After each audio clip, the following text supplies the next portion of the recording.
Kailan ko ayun nakapatong. Hindi, matagal lang wala sa sakyan, gatong dyan eh. Yung ano siya. Hindi naman ganito yung malaki yung spark plug yan. Sino ang naglagay diyan? Ano yung sa akin, curious na nga, gumaganap eh. Tagal na. Hindi, basta orig 80. Ha? Orig 80. Yan na yun. 80 orig. 80 ang ano. Odo. 80. Yan, ha? Pag orig 80. Sa akin, tagang dam. May 200 din eh. O, patagbo pa. Kung may kaldag, nililinis ko to. Tapos nililinis ko yung Kapag ang takbo ay kumakadyot-kadyot, anong problema? Marami. Marami? Sa kanya, tingnan mo sa kanya coil. Marami. Marami rin Spark po sa plug, coil. Maraming pwedeng puntahan eh. Kung hindi kaya may mga singaw-singaw sa mga hose. ito, jackpot ko na to. Ang ganda po, wala pong mga nanginginig nga sa akin. Ha? Tapos yung ano. Pangit na yun pag pag nanginginig. Marami siya pinagmumulan yan. Dito, map sensor sa map aircon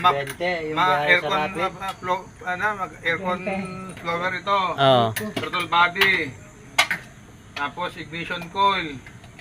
Tapos VPI, ito. Tapos dami mong ililisan dito. Pag wala dyan, dito sa map sa sensor. Pag wala dyan, buti mo yung kando na daming pinagmumulan yan. Kaya mo yung battery. 6 na buwan lang. Palit. Hindi nakakatagal ang battery dito eh. Akin, nagpalit ako. 6 na buwan lang po ito sira na.